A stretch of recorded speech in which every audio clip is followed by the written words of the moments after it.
So we're talking about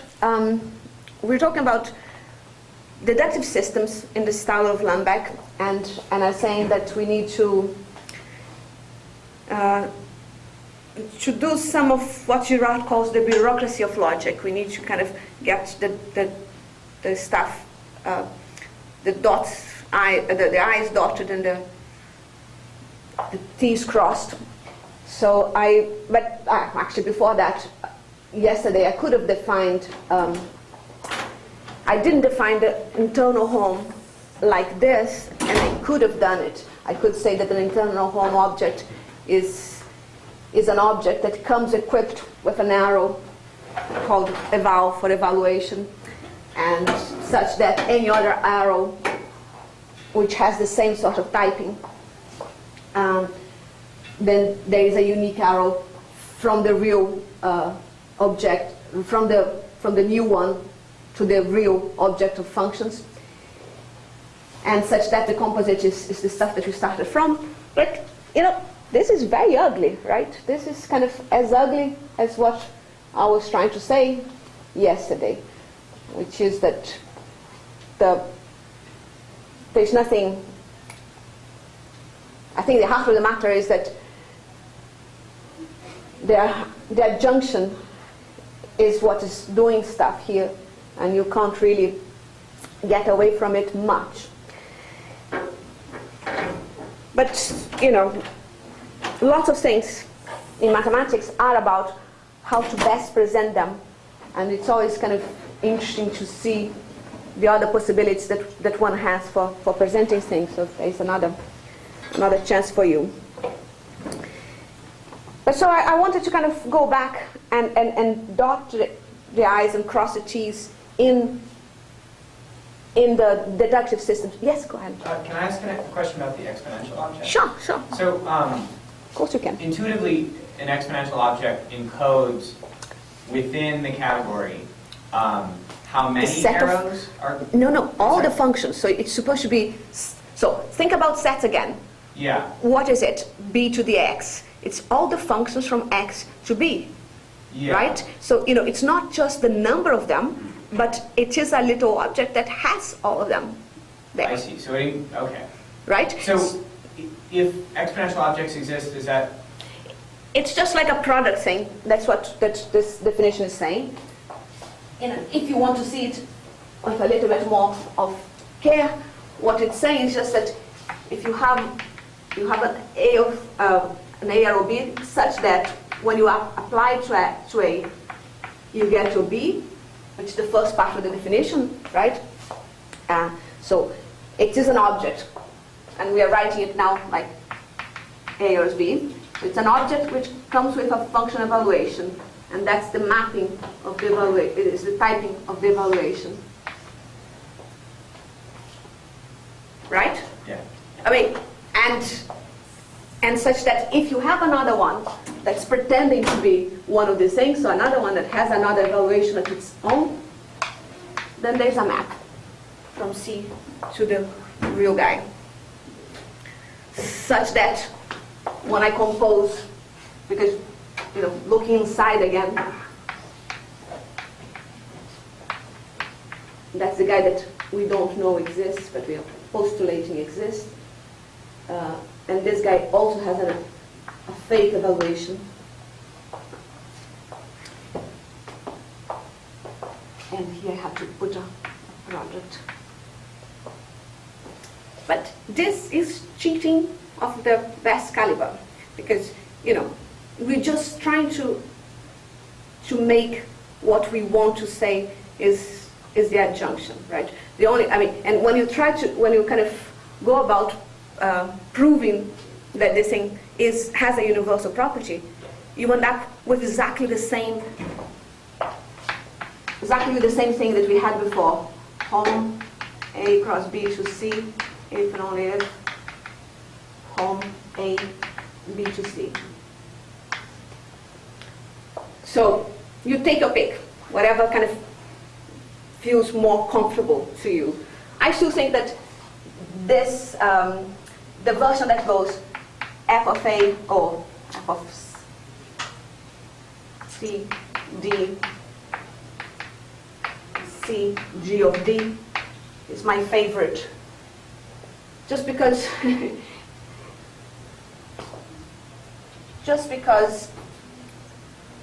it's kind of. Do you have an example where you need the uniqueness of this lambda work? I mean, you really need it. An example where you really need it.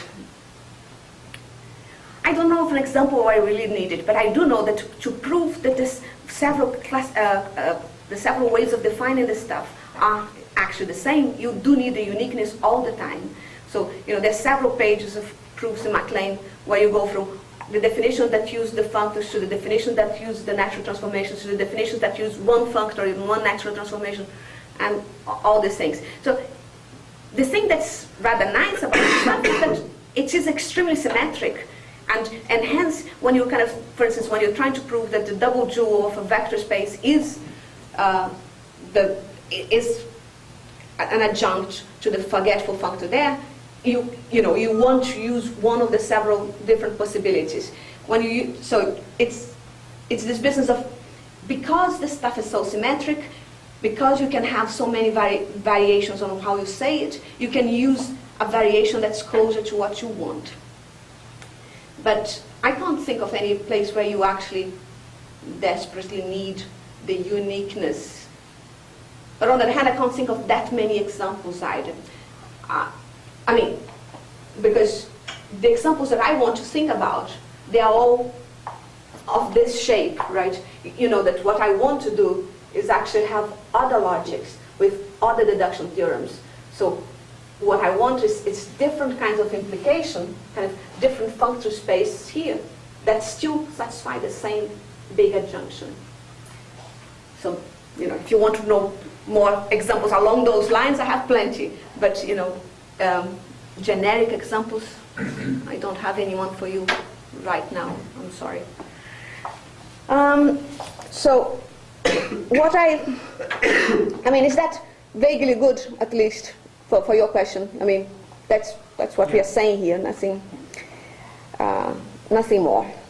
So I want to go back and look at the Curry-Howard and how we are going to do this business of crossing the T's and dotting the I's.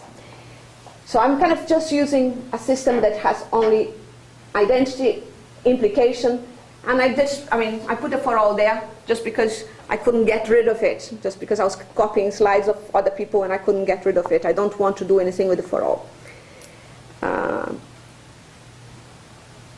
But I kind of assume that at least the people that are here now do know that when we have a system of rules like that, we can decorate them with variables and with terms as such. And that one of the things that is kind of difficult in the stuff that we were discussing yesterday is that it takes Gallier 88 pages to show things like the natural deduction version of this calculus, or slightly more complicated calculus because we're going to add co-products and which is disjunctions, and also the initial object, which is a falsum. But it takes a long time to prove natural deduction equivalent to the sequent calculus. And the other thing that is rather disturbing about this stuff is that the proofs here are not very robust.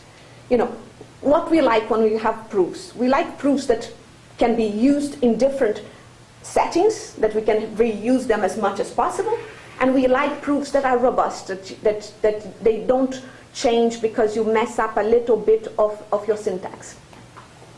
And the proofs here are not on this of this category. Most of the proofs most of the totally syntactic proofs in category theory or in proof theory are not very robust from this point of view. A little perturbation of the hypothesis can have huge effects. So it improves induction on derivations, right? Probably. It does. They always go by induction on the derivations, but the issue, well, there are several issues, but one of the issues is this business that we don't have a very good handle on the kinds of reduction rules that we want to impose. So the stuff that I mentioned yesterday of Hugo Haberlan, this sequent calculus that's, as he says, lambda isomorphic, that's kind of isomorphic to natural deduction, he has this very funny condition on the lambda terms that they have a head and then there's a list of terms. So it's not even weak head normal form. It's weak head normal form plus this other condition on a kind of finite list. Yeah. So, you know, I don't know. You may disagree, and that's fun. But I think the problem is that, I mean, one of the reasons why it's good to do these things try to do these things in category theory is exactly that you don't have to be so concerned with the details of the syntax.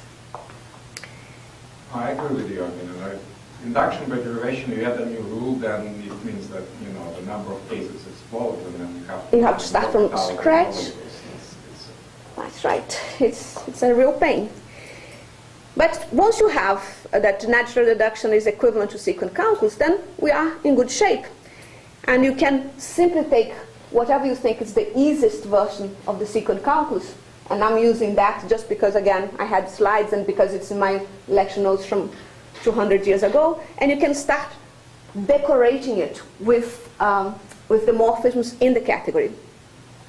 So the thing about this, I mean, as far as I know, and that's a historical comment that I'm not absolutely capable of guaranteeing, but as far as I know, the person who actually proved the original version, Gallier, has a very pedagogical version, but the person who apparently initially proved it was Antonin Drago. No, Dragolan, the Russian mathematician. And you know, once he found a way of doing it, we have one way of getting the equivalence that we want. So what I'm going to do now is just kind of, as I say, go through the motions of the things that one has to do in a situation where you have your isomorphism between you have a provable equivalent translations between your sequent calculus and your natural deduction. So in that situation, you can do simple and easy things like saying, if I have an A implies A, then I just use the identity in A. If I have a cut rule like that, I can just say that from gamma to A, there is a morphism there, F, which I've been saying to you all the time. That's what we want to think about. And if there's an A and a delta that prove a C, then it's because I have a G that goes from A product or tensor delta into C. And I made this point yesterday, and I'm going to make it again, that it does not matter so much whether you have a real product, Cartesian product, or a tensor. It doesn't matter at all, neither for the modeling of the context, as we're doing here, nor for the conjunction. For the logic, we don't very much care about the uniqueness of up to ISO, I think. So if you have these two guys here, you know, how do you put them together? Well, you do your F and you do our favorite trick. We just use identity and the deltas. And we compose. And then one of the things that's good is that if you do have a real product, then you have for free projections. So in that situation, you have for free the so-called structural rules, right? So if gamma has a function f to a, and I want to say that gamma with an extra b still proves a, I just kind of add a projection, a precompose of a projection, my f. So it is free to have the weakening map in this case, and it's free to have the contractioning map, because whenever you have a product, you always have the possibility of, which I should have mentioned, you always have the possibility of using a diagonal to duplicate your product. So if you had an f that went from gamma cross b to f, to go simply from gamma cross b to a, the thing that you do is, as usual, you use your identity in the gamma because nothing is happening to it. But the b, you first duplicate it, kind of producing two b's, and then you are where you want it to be. So that kind of explains why for many, many years, for more than 20 years, no one kind of paid so much attention to structural rules and stuff like that. And people did kind of do categorical modeling before, but mostly with products and co-products, mostly with real universal constructions, right? Because in traditional logic, you do want to have these two properties, and hence made sense to use a real product. If you're going for substructural logics or for things that pay more attention to where your assumptions or your hypotheses are going to be used, then you don't want it. And this is another thing that I just stole from Phil Scott and Rick Bluth, because it's just because they managed to put it all in a single block. And because they're doing linear logic, they are using the lollipop, which is the linear logic implication here. But you see, the things on top are the ones that we saw yesterday. If you have an identity and you have a composition of morphisms, then you have to impose on them the equations of a category, which are the ones that we've repeated a zillion times, right? That composition is associative, so G of f of h is the same as So this is just what we are calling equations of a category, okay?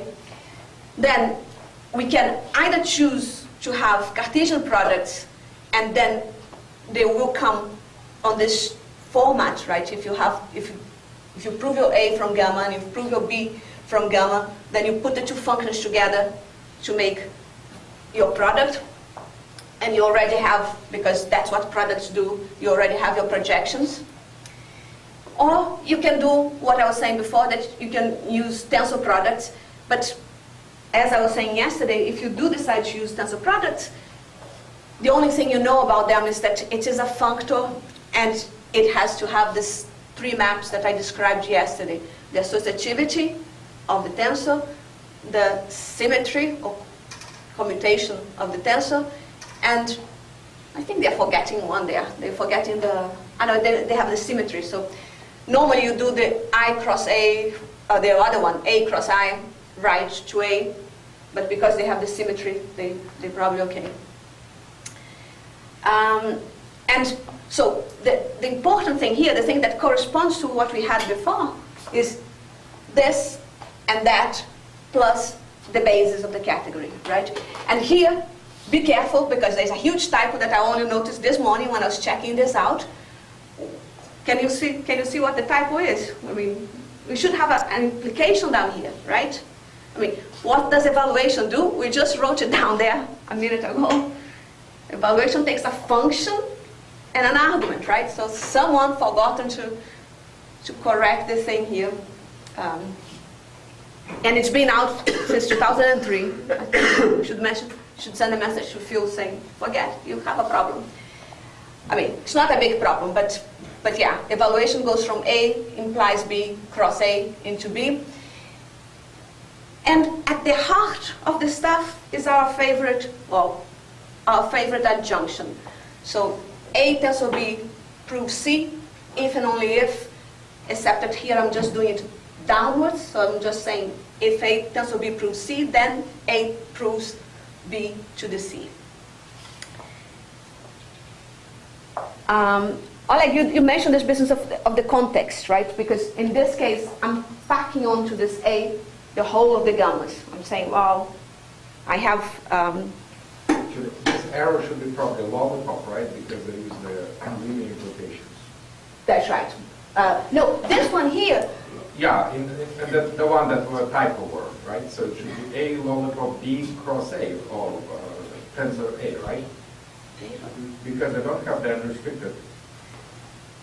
Well, no, right? Because this one is what is happening.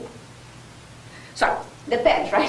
I mean, are we talking about intuitionistic logic, which is what I was talking about before? Well, they're talking about linear logic, right? But they don't have this in the introduction for the. They don't have a real exponential object, right? That's right. So the only lollipops are available, right?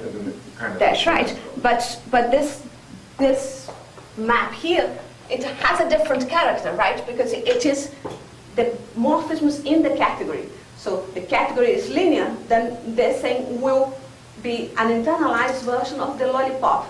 But you can still write it as such, because you're thinking of it as morphism in the category. Yeah, but on the slide where there is a typo, right? And this line. No, that's slide. This line has a typo, gigantic typo, yes. Should be a lollipop here. Okay, yeah, that's what I said. Now that's what I said a minute ago, that we need to write to them and say, come on, you have a huge typo there. And yeah, that's the typo that I was mentioning. But what I was talking about now was something different, was this business of the packing all the context into the A. And that is something that's still vaguely up for grabs, because in this case it works because we have tensor or real Cartesian products at the same time. But once you don't have it, then you have a situation that's a little bit more interesting. There's possibility. I mean, this is kind of leading to the direction of the stuff that they call deep structure, because it depends on how you're going to deal with all these ways of packing your hypothesis. And there we don't have much categorical proof theory of their stuff yet, which is another, it's again the stuff that I was saying to you yesterday, that there's so many things that did not happen, that haven't happened yet, that I would like to see.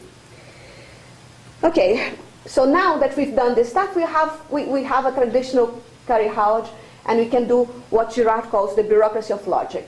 So we need some more definitions, come from any book, anything in proof theory or in model theories. So a signature is a collection of basic types, so whatever takes your fancy, natural numbers, booleans, chars, strings, floats, whatever you like. And you have some functional symbols that are given a priori and that you have to interpret, because that's what you're doing, right? Then you take a basic signature and you map the basic signature, your sigma, you map that into objects of your category, and your category has to, so consider a basic signature that contains at least 0, 1, and basic operators, product, co-product, and linear implication, or implication, arrow for implication. Then, if you take a Cartesian closed category of products, co-products, and functions space, you can do the traditional things. So you can create an interpretation I for a signature sigma, and you do that by giving an object of C for each type and in the signature that you're trying to interpret, and a map for each one of the function symbols that you decided to create. I had add and successor and stuff like that. So this is totally traditional and totally bureaucratic if you have seen it many times before. If you haven't, kind of stop me and ask questions here, because but that's completely traditional. There's nothing different here. So what is hard when you're trying to give a categorical model of a logical systems is actually producing the structure, the products, co-products, in this case function space, that corresponds to the logical operators that you have in your logical system. Once you do that, you can go through this traditional stuff that I'm just going to show, so that I can state theorems and stuff like that. So you then have to consider terms in context, because the context is the gammas that we've been using all along. And then you have to do the standard inductive definition. You define things simply on the signature, and then you extend it to everything else, right? So you say that, I don't know, that nat goes to the real natural numbers, and then you know for a fact that nat, arrows nat, will have to go to the natural numbers, functions from the natural numbers to the natural numbers that you could write like that. And you just grow your types and your terms, expressions the way you normally do. Then you say that you have to consider equations. So the only thing that's not so totally traditional, if you've done a course in logic with a philosopher, for instance, is that they don't tend to emphasize the context. But anything that we do here has this context and has this, it's all sorted. So you're going to create a collection of equations, and these equations, these are the guys that are the morphisms that are that we are going to compare in the category. And then you say that an interpretation is a model if it satisfies all the equations in the set. And finally, you can state your theorem. So say, let C be a Cartesian closed category of coproducts, and let I be a model of the equations of the theory that we created. And I've forgotten to put the collection of, so the equations are going to be things like projection of a pair xy equals x, projection of a second projection is going to be the y, lambda, beta equation, taking a lambda and applying it to an m gets the n with the thing substituted inside. So I made a photocopy of that bit too, but I've forgotten to put it. So this is going to give me the set of equations that my model is going to satisfy, and it's going to have all these things that are free. So all this business about phi1 of x of say f and g equals f, and lambdas and stuff like that, and injections because I have coproducts. And again, category theorists would prefer to always use eta as well. But functional programmers do not want to use eta. They just use beta by and large. And it's easier to show stuff just with betas. So that's what I did in the lecture notes that I kind of shared with you too. And that's what I'm doing here. I'm just saying that you do have a model. If you kind of construct this, so this collection of equations over sigma, you have to tell me what sort of predicates you want in sigma, what sort of functions, symbols you want in sigma, so extra things like whether you're going to have reals or not, whether you're going to have any sort of types that you want to have, like lists, because you can bring them in. You can create them naturally by using natural numbers if you want, or you can just bring them in as a closed type, right? So these things, you always have this business of the things that the logic forces you to have, plus whatever else you want in your type theory. And then you have this totally trivial soundness theorem that you kind of prove by induction, going over each one of the rules of the calculus and showing that the function, if you give the functions on the top, there is a way of transforming those functions like I was doing for the composition to get to the functions on the bottom, and that the equations that we have from the category theory are satisfied. So those are the equations that we get. So as we were discussing yesterday, it is a little bit of it's a bit unsatisfying in some ways, because it's not too bad, because you do have, it's just a syntactic proof of a model, and some people don't like it. But,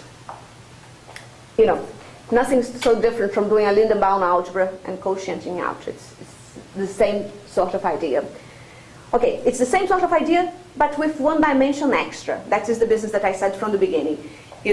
We are perfectly happy with doing proofs of completeness using Lindenbaum algebras, and we know that what we're doing is just mimicking, the semantics is just mimicking the syntax, kind of by doing a free construction.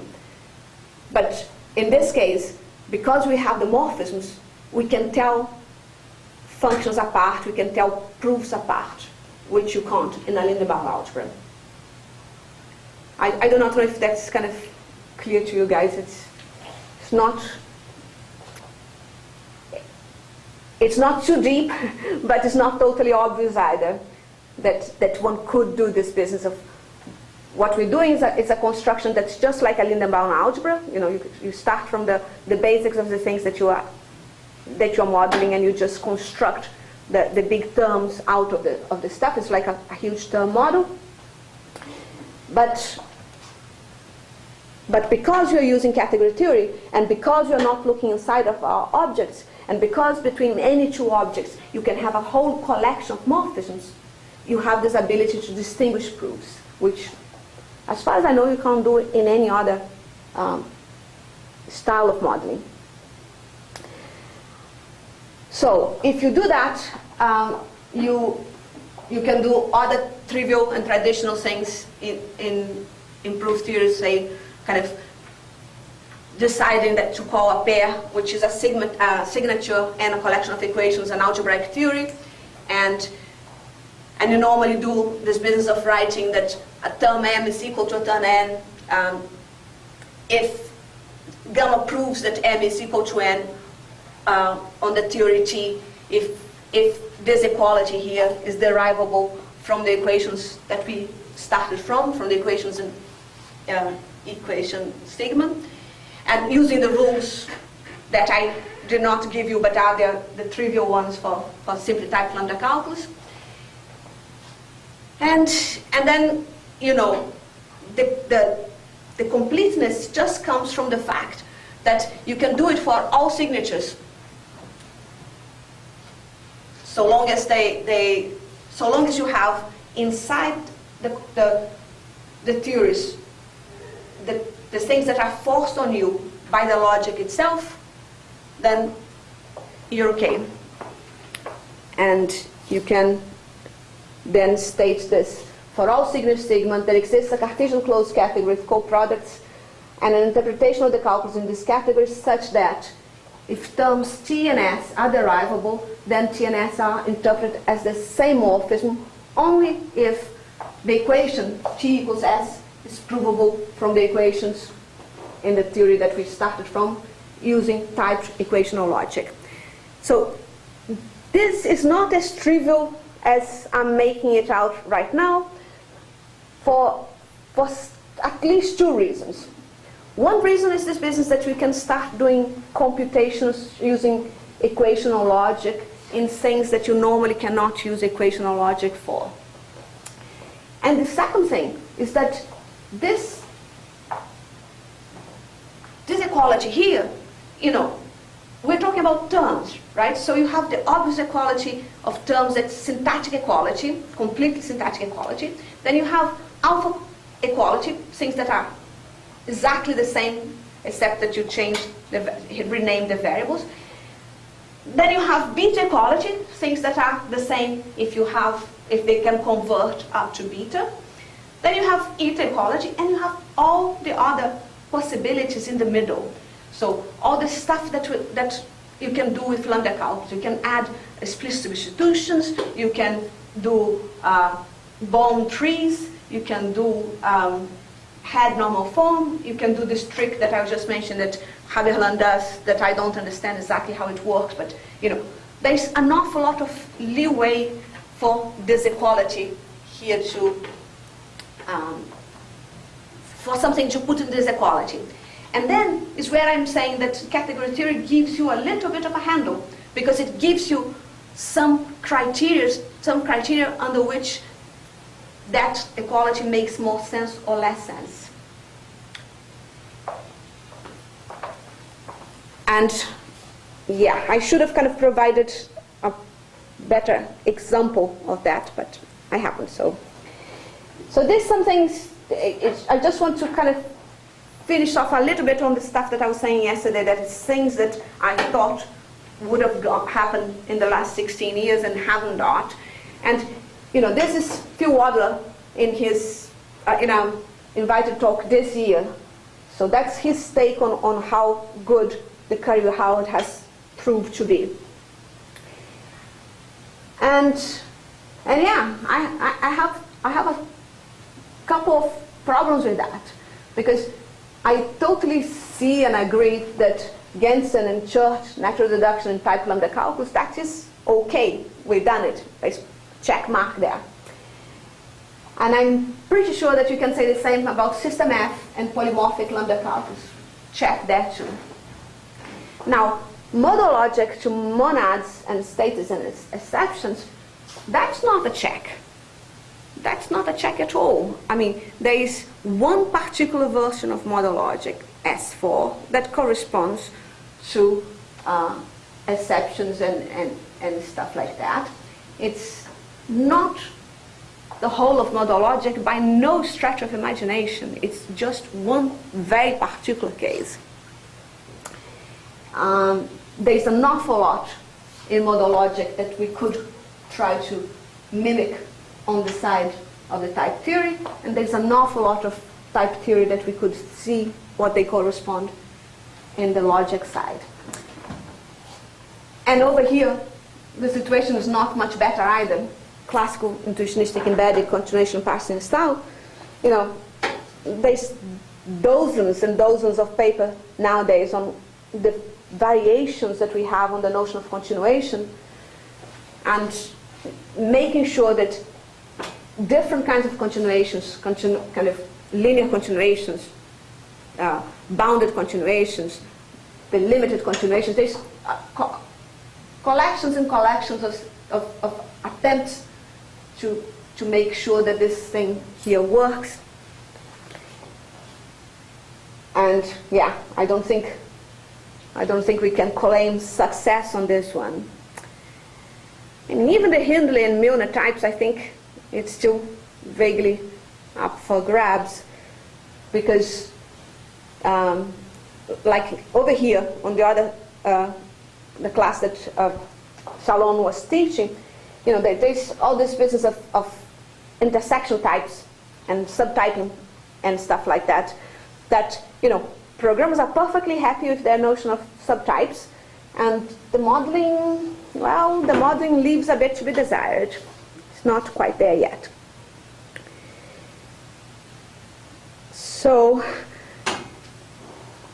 I wanted to stop and kind of do a little bit of the stuff that I thought I was going to do, which is talking about glue semantics, but on the hope that you guys are more logically interested in this thing, because I thought that would be a very interesting project to present here.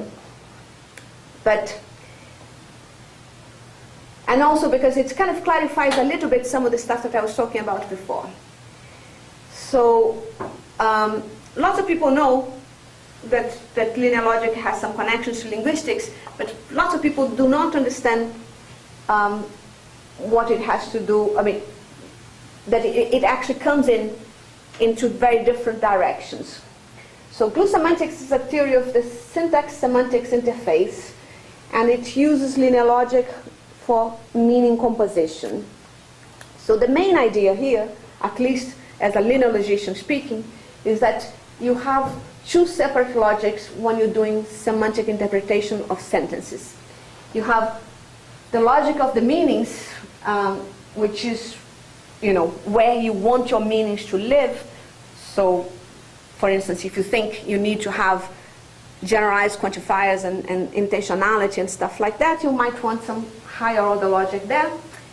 And then there's this other logic, which is the glue logic. It's the logic that specifies how the meanings are going to be put together.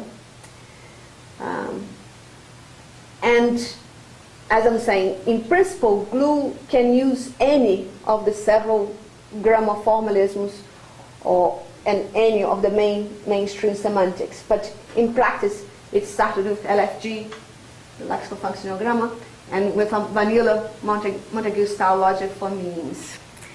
So I think what question for you, Alex, is that the same meaning of syntax semantics interface that you guys have? That it's something that where you can not, you don't have to have a single system that does the putting of meanings together and the meanings of the components, or do you have a different notion of syntax semantic interface?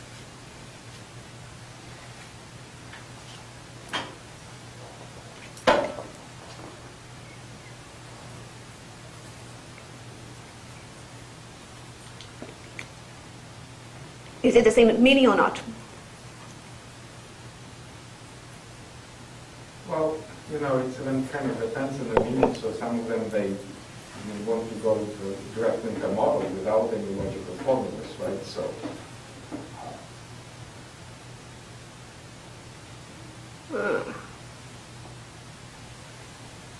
Without any model? No, go directly to the model without logical formula, right? You can interpret the sentence. Like John or something like that? Yeah, to be a logical formula, and then which you later interpret in the model. But Yeah. you can also say, well, I just give the directly model theoretical interpretation of the sentence using specific composition rules. So it is vaguely different then. Because I'm thinking that, even something like John, that you could possibly just go directly into the model. I'm just going to say that John is John. I mean, that there's two levels. I would, yes, I like traditional way too, but, that people do differently. Yeah, no. In the semantics class, for example, they just go directly, or boot camp, they directly go to the model, and so she preferred kind of that style, so. Right. No, I mean... That's Hyman Kratzer's way as well, but although, quite popular. The reason I'm kind of asking this question is because, of course, I mean, it's not that I'm lying, but I'm wishful thinking here, right? That this business of the several grammar formalisms and several... In a sense that after categorical grammars of this kind and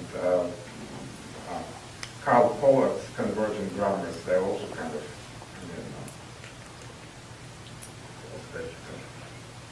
but I don't think they actually like, linear logic as the composition. Yeah, they usually go type 2, right? So, yeah, that's different, right? Because I was going to say, at least there is some instances worked out for this thing, right? And the instances that are worked out, they are kind of,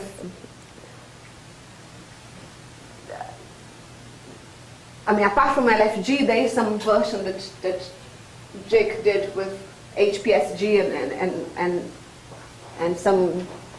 So there are a few of this space are kind of touched, but this kind of very much stopped. The work on the things has stopped in 2008, I think. Idulev was the last PhD that did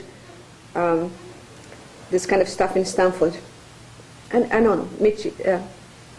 No, there was someone else a Greek guy in Oxford with Mary more recently, but he was doing a version that was first order version of glue, so it's different. So let's see a little bit more about this business that I was saying, that because I was saying I wanted to talk about that to logicians, not to linguists. Because the linguists kind of, because the logicians tend to think, whenever they say linear logic in linguistics, they tend to think that's just Lamech calculus, that's just grammar. And that's not what we're talking about here. And there are other bits of linear logic in linguistics that I don't know much about. So there is the stuff on categorical grammar, and even in the categorical grammars there's stuff on helping to parse, doing models that help you to parse better, and there's stuff on compositional semantics. There's the stuff that Christian Breton has been doing on kind of minimalism, and stuff that Reinhard Muskens has been doing on LF, and reformulating the grammatical theory using notions of resource. And there's also stuff more on AI, like the frame problem or planning, that has linguistic relevance, and it uses linear logic, but it's not what I'm saying that glue semantics is about. And glue semantics exists in two varieties. One with Curry-Howard and one without Curry-Howard. So here we're using Curry-Howard in the same ways that I was talking about a minute ago, right? Pairing of proof rules with operations on proof terms. And as we just discussed, it's not the case that it works for all logics or for all proof systems. But it does define some interesting identity criteria for proofs when it works. And for natural language, the claim is that, the claim of the glue semanticists is that it's the same sort of good relation that we have between, go away, the good relation that you have between proofs as programs and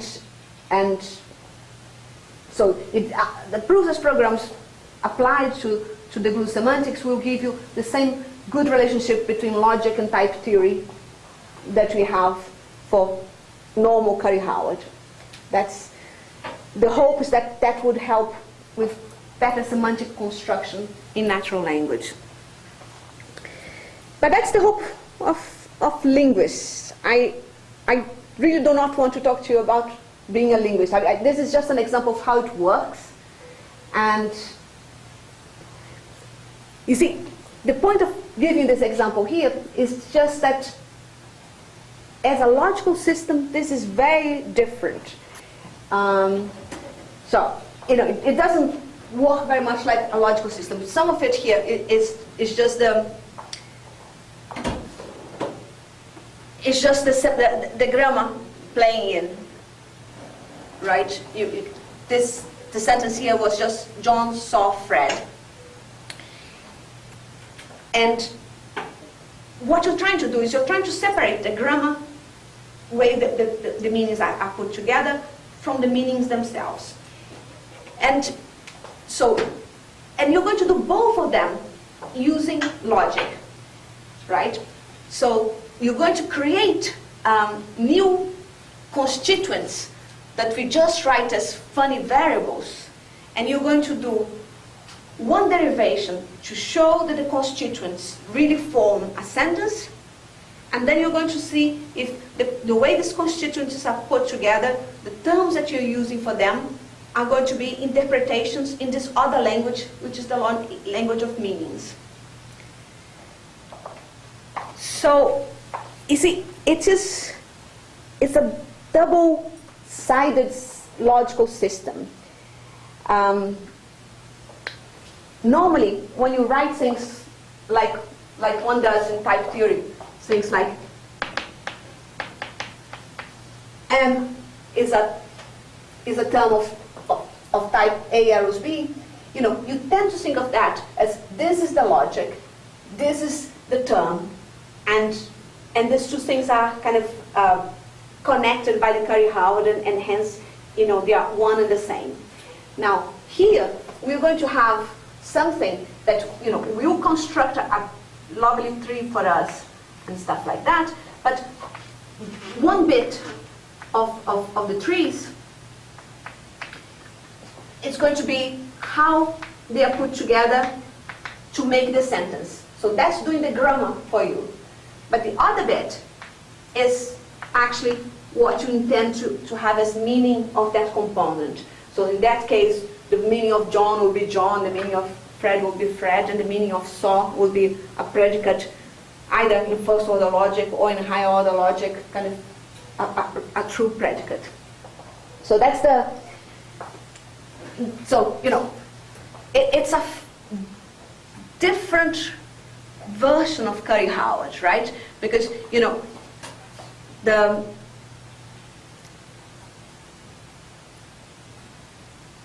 you don't think of putting predicates on inside your terms. Your terms are lambda calculus, they are not predicates in first order logic. Here, the terms are bits of predicates in first or high order logic. And what you're doing on what would be the logic side is just doing the grammar. So it's kind of an inversion of that, of what you expect it to be. And so as I was saying, so you have atomic propositions that tend to be called F, G, and H's, and they correspond to syntactic constituents found in parsing. And they denote resources that are used in the semantic interpretation. And these things make some sense to think of them as linear logic-like, because of this business that you use the constituents of your sentence.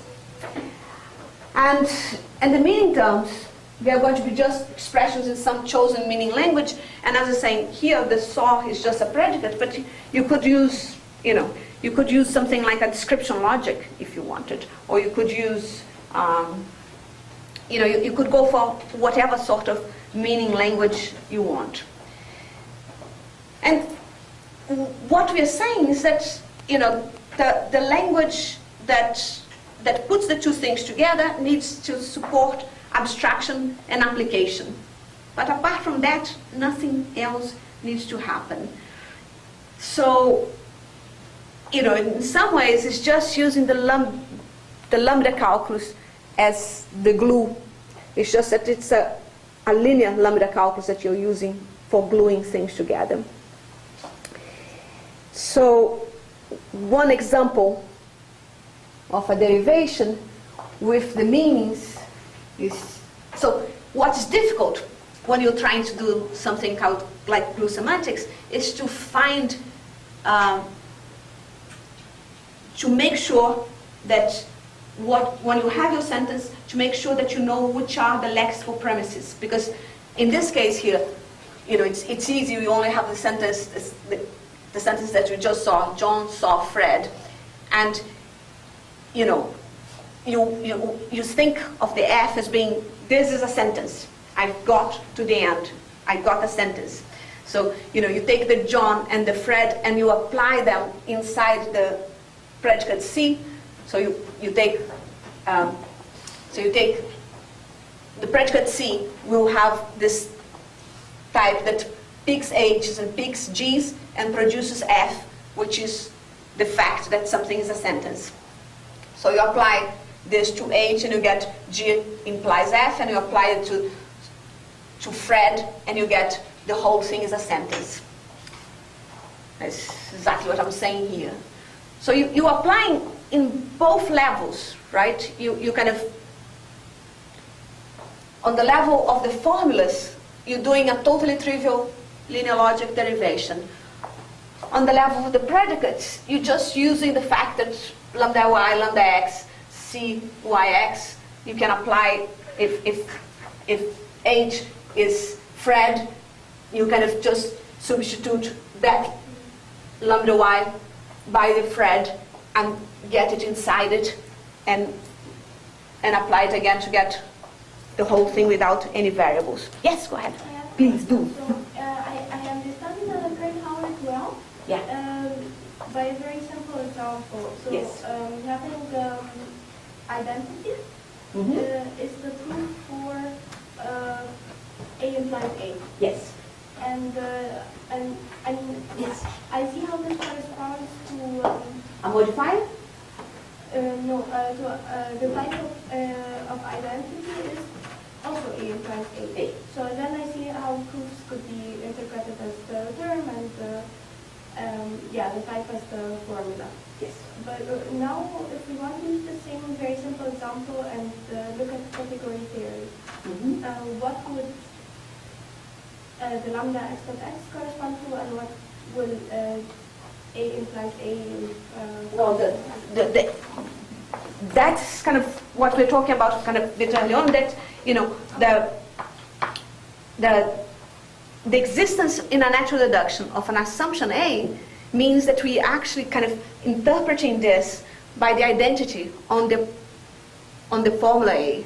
So in the category, what is happening is that, there will be, if you're building up your terms, you're going to have something like, I don't know, say A implies A, then B implies B, then you're going to have, I don't know, you might do A, B, A, and B. So and that's going to be a... The similar example, just A implies A. What is happening is that you're using the identity in the category as the model of your function in A, that is the basic proof of A from A. Can I think of the category theory in terms of, okay, I have the object is the set A, and then I have the morphism as identity only, Yeah. and this would be Your type, a type A, right? Now, if you have another type B, you're going to have another identity in B. Now, if you kind of decided that you're going to... morphism between A and B means that's the proof that A implies B. That's right. Okay. And then you kind of build all these things up, and you have this free system, which is everything that has to happen in intuitionistic logic, and you have to add stuff that has to do with whatever you want to do with that system, right? So the objects are like Types. So that's an algebraic using the term free. Yeah. And the objects are types. So that's why the thing's called types as proofs as programs and types as specifications. There's another slogan like that. But the fact is that the maps, the morphisms are the proofs. Okay, so then now I see how it corresponds somehow. It is, that's what is happening all the time. Now in this place, it's happening slightly more complicated because as I was saying, this is not simple Curry-Howard, this is kind of glue semantics Curry-Howard. So you have an extra layer of meaning that is given by the the traditional thing is to put on this side terms in higher order logic, and on this side just the propositions of linear logic. But it is similar. It is a variation on the model that we just described, which is the traditional one from categorical proof theory. I mean, how would it be different if we just say it's like we replace the circle with an implication? I mean, It's the same. we can do that, right? Yes, we can do that, and that is the same. So this is just different syntax. So denote that way. No, I don't think it's just, you see, the point that I'm trying to make, actually the point that I was going to get in a minute because it is the main point that I want to make, is that it's not exactly just the same that we were doing before, because the thing that we were doing before, there's only one logic being played, which is just intuitionistic logic. Here, there are two different logics. It's just that one is built on top of the trees for the other. And hence, you have much more elbow room. Now, I know you know that because we discussed that before, that whenever you're doing cut elimination, what you do is you kind of, you start with a big term and you start pushing your cut up, and when you get to the leaves, when you're cutting it against an identity, you say, oh, I'm done. No more trouble. I've done everything I need to do. When I cut with an identity, life is good. We've done it. Now, here, for the linguists, it's much more interesting because when they cut against an identity corresponds to a modifier in the language. So if you say something like, I saw Christine with a telescope, the traditional example is, this with a telescope can be I saw through the telescope, or Christine had a telescope, right? So these are the ambiguity that we want to preserve. It's not an ambiguity that we want to get rid of. We want the two meanings when we read that sentence, right? So. Then the syntax is ambiguous. Huh? Then the syntax that we use is. No, the syntax is perfectly Why? No, she's right. I mean, it depends how you draw the tree, right? So it's a propositional attachment problem, right? So that's right. It's a propositional attachment tree. But once you get yourself one tree, Yeah, but That's- from their semantics is, yeah, but there are also, okay, yeah. Right, so what I'm saying is that, once you have one tree, you know what to do, and once you have the other tree, you know what to do. Now, for You're the, saying that all semantics, well, some people say there is also semantic ambiguity, right? So from single tree, there is actually several meanings you can attach. well, I don't think, okay, There are maybe people it's a that way, can but say- I don't think, I'm not saying that. The only point I want to make is this business that, if the modifier is just a cut with an identity, then anything that the proof theorists do does not help much the linguists. And the linguists have a proof theory that's very different from the ones that we have. Because we proof theorists, when we get to a cut with an identity, we think we are done. We don't care. If I give you a proof in, if I give you a proof in proof theory, the identity can come anywhere that it wants, and I don't care, right? Whenever I get to the identity, it's done. It's the end of the process for me. Now, for the linguists, it's the opposite. It's whether you can move this because as a proof theorist, you know that you can move A's all over a proof tree, right? The identities, you can put them wherever.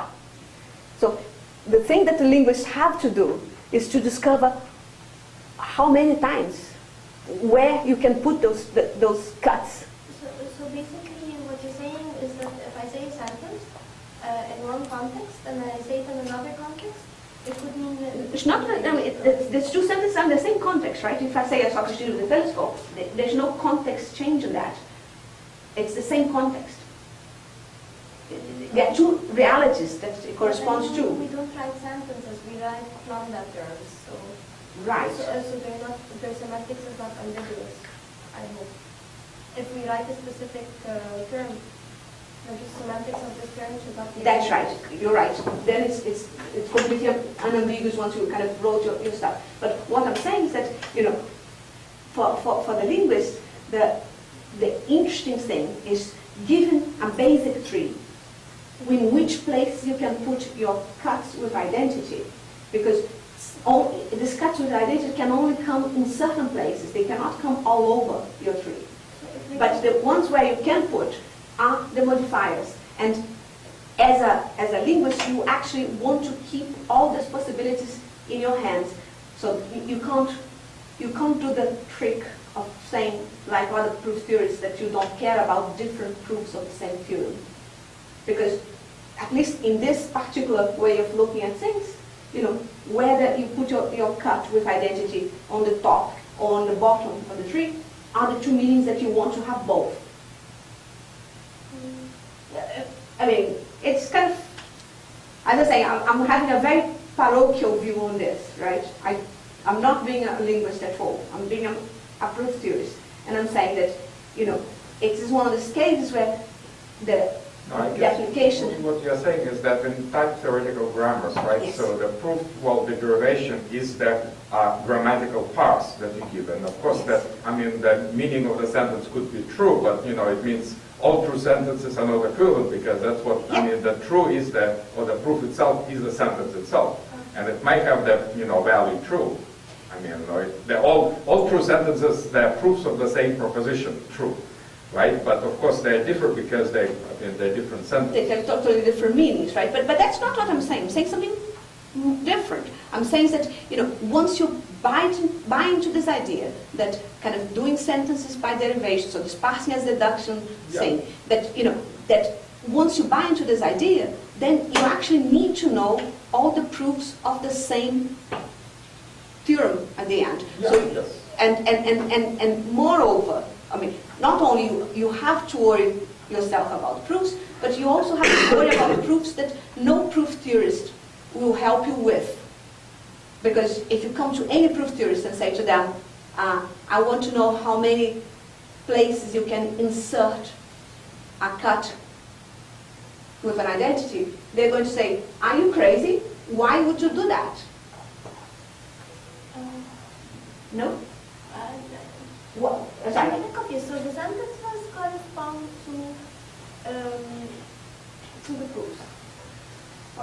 No, slowly, right? No, there is a grammar side of the sentence, which just, when you do it fast enough as deduction, you're just using the components of the sentence to show that something is you're doing one derivation just to show that this is a sentence. Now, you're adding to the leaves of this proof that this thing is a sentence, you're adding meanings in terms of lambda calculus too. And these bits are the bits that are the meanings, the component meanings Of the sentence. of the sentence. So in my example there, you're going to be the John and the Fred. So you're building a tree from the syntax of the sentence and seeing if it fits the rules in which you're allowed to build sentences. That's right. And then I'm saying, if you do that, then you end up with a problem for proof theorists that they never thought of. Which is this business that how many times can you insert a cut with an identity into your tree? Because the thing that you don't know probably is this business that modifiers in the natural language correspond to identities. A modifier is just something that, like this with the telescope, that kind of modifies either the verb, when I'm seeing through the telescope, modifying the verb, and if it's you that has the telescope, it's modifying the noun phrase. So, it's something that modifies. Okay, I see. I know I understand. So you're saying we have a sentence. Yeah. There are two different ways to parse a tree for this. Yes, so you get two trees. Yes, that's right. And we need to have, we want to have all those trees. I want to have all those trees because they are different meanings of the same sentence.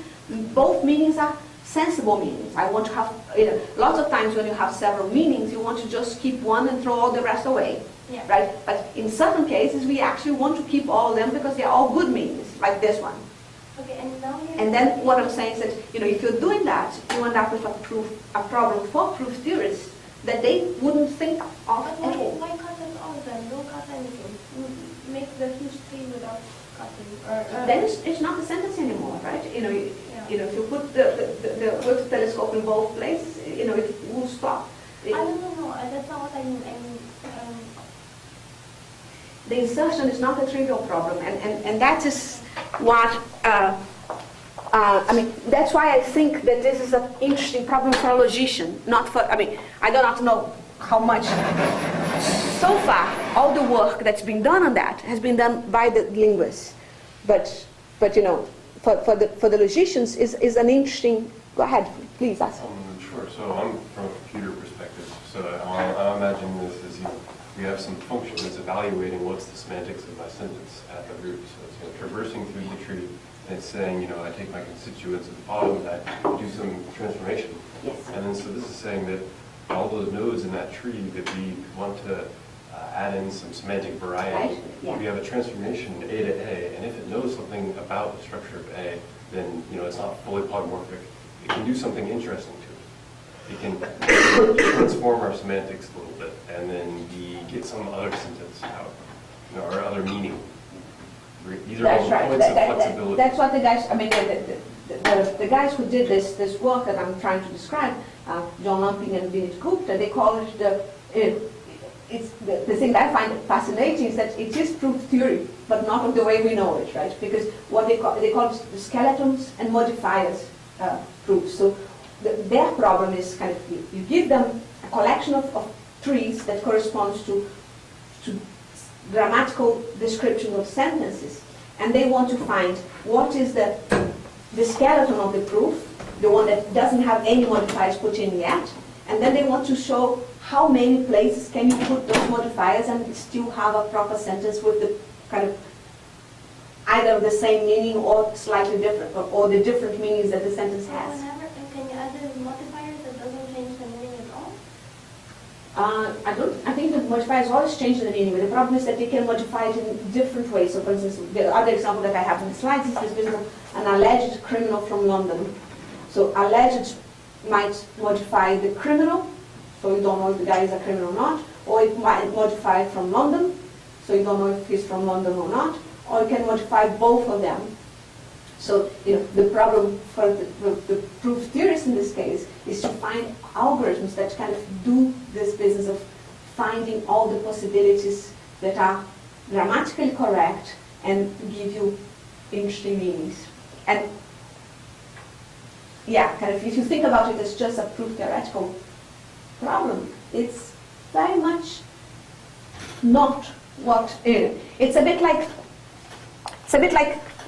if you know, the reason I did not give you the example of categories of graphs to begin with is because if you come to a graph theorist and ask them what are the morphisms of graphs, you know, they're going, yeah, it's a long metaphor, but if you ask them graph theorists about morphisms of graph, they're going to say that they don't have them because they don't, you know, all the stuff that I've been writing in for graphs and that I showed yesterday and stuff like that, these are not the things that these are not the problems that they are interested.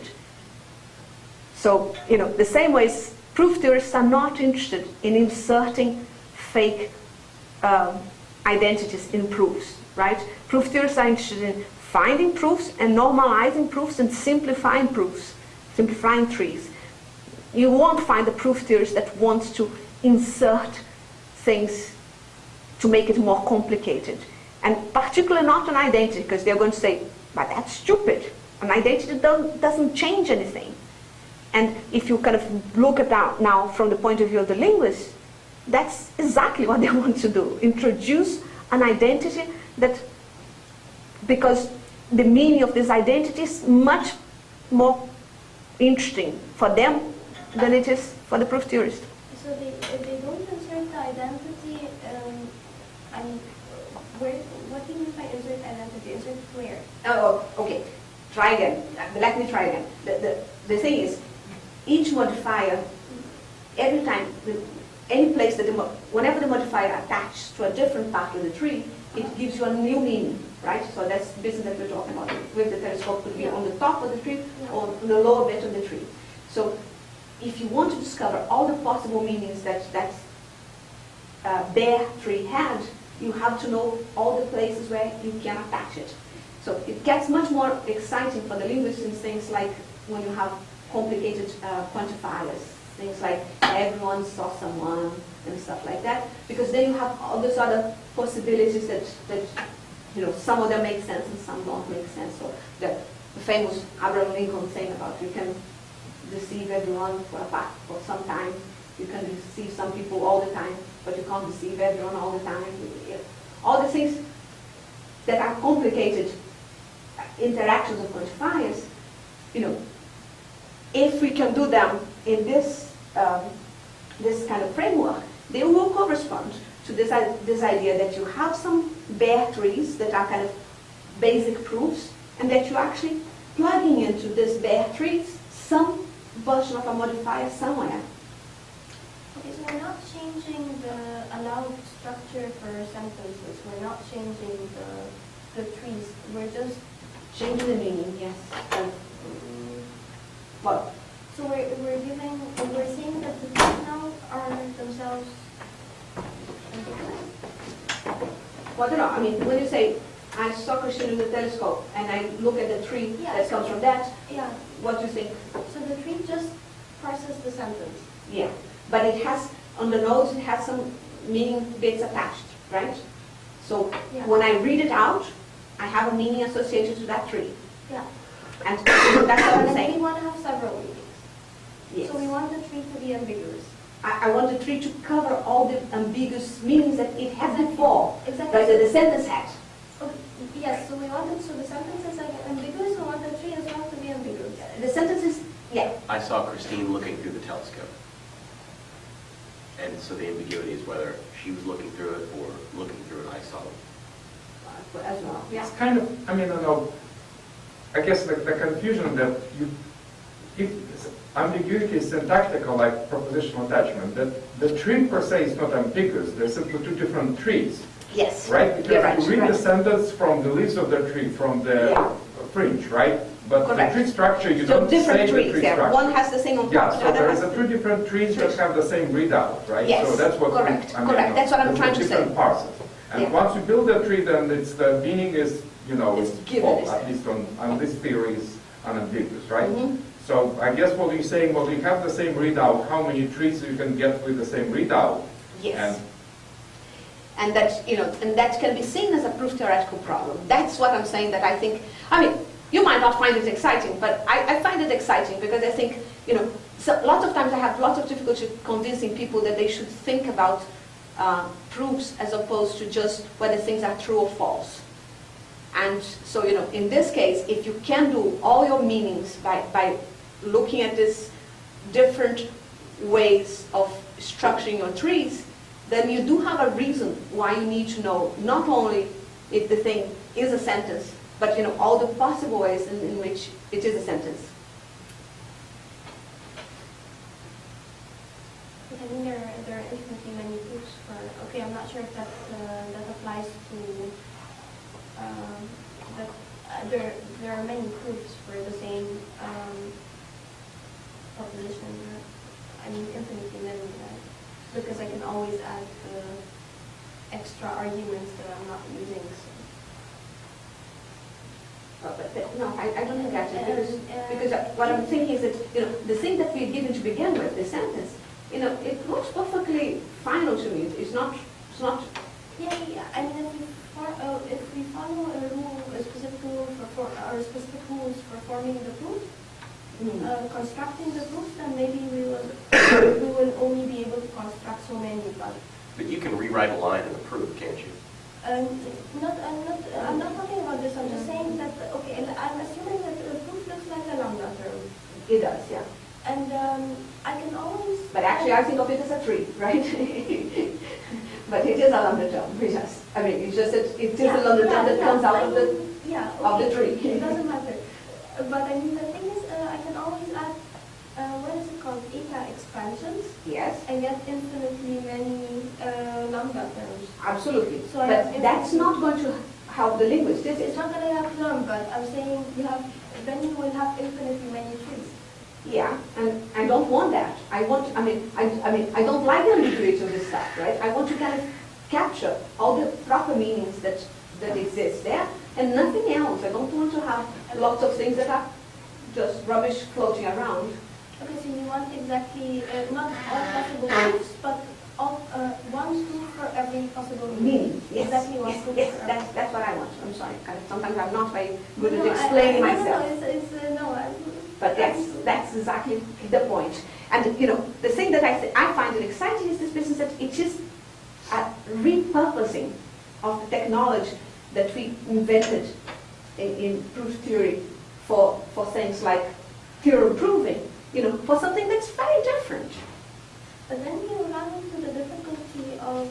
I'm finding lots of difficulties, kind of, one of them is efficiency. These things, the problem with this... Let's forget about efficiency. Let's forget about efficiency. Proof equivalence. Oh, yeah. Yeah. That's like... That's a serious problem, because again, we can have the same ones that we have for lambda terms usually, so beta equivalence, eta, beta, and stuff like that. But presumably they might need some other ones to deal with their issues. I don't know. I don't understand their stuff properly enough. So how do you eliminate proofs that are equivalent? I certainly intend to eliminate the proofs that are equivalent. And what I'm saying is that the whole quest of this whole area is exactly to discover good criteria for equivalence of proofs in different sub-areas, in different projects, in different problems. That is the point. There isn't a single criteria for equivalence of proofs that is the all and end all of everything, right? For some things we will want to have etas, for some other things we won't have etas, for some things just alpha will be what I want to think of. Yeah, but people are working on this already, right? Like many people. Many people are working on that, but what I'm saying is that this particular application, because it comes from a completely different area, the criteria will be different, and they might give us some new stuff. Okay, yes. But so that's my reason for finding it exciting and for wanting to talk about it. So I think we kind of, in the discussion, had everything that I wanted to say, which is good, which is much better. So yeah, often many alternative derivations of something like that, each producing a different meaning, and we need to find all alternatives, hopefully efficiently. That's the other part for the linguist that's very important, because, you see, that's because I have a second kind of job in life, which is this business of doing semantics of natural language. So for semantics of natural language, you do want to know all the meanings of the sentences if you possibly can. And you don't want the ones that are equivalent to come out as different, but you do want the different ones. And the efficiency there, it's fairly important because these things grow much faster than as a mathematician you'd think they do. And that's alleged criminal, blah blah blah.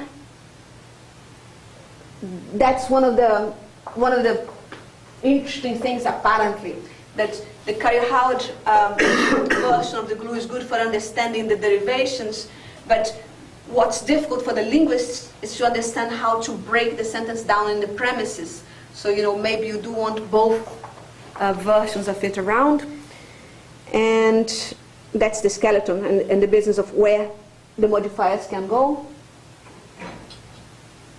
And yeah, and so the other thing about linguistics that's very different from the stuff that we do in proof theory is this business that you can do things into certain scopes, and then you have to, sorry, and I don't mean scope in the sense of natural language scope. I'm just thinking you can do certain phenomena, you can do certain sentences like Fred saw John, which is totally easy and we can do here and stuff like that. But then you want to keep expanding your ability to do things. So, doing intentional verbs is difficult, and doing kind of event-based semantics is difficult, or something like that. So different people have been writing theses on this stuff. And, it's not very clear when you kind of got enough done to say that you have a sensible approach to linguistics, to semantics of natural language. In any case, for them it's very important the thing be done efficiently, because, as I say, the sentences grow too fast. So, finishing everything, we missed Ulrich. At least I did miss him lots, but we've managed to muddle through some of the basic definitions of category theory. We covered categories, functors, natural transformations, and some examples. We discussed adjunctions, and actually only 2 examples of the easiest examples that we could find of adjunctions. I kind of went on and on about how Curry-Howard is a good thing because it relates logics not only to type theory, which most people know it does, but also to categories and structures inside the categories. And I kind of kept showing you this little triangle, which I keep saying that we need to make more of those triangles for other systems, other types theories, other category theory structures. And I find it novel and kind of very different from proof theory. I find this glue semantics is kind of, and I was going to talk only 5 minutes about it, but since we had a good conversation, it went a bit longer, which is wonderful. So thank you very much. Enough is enough.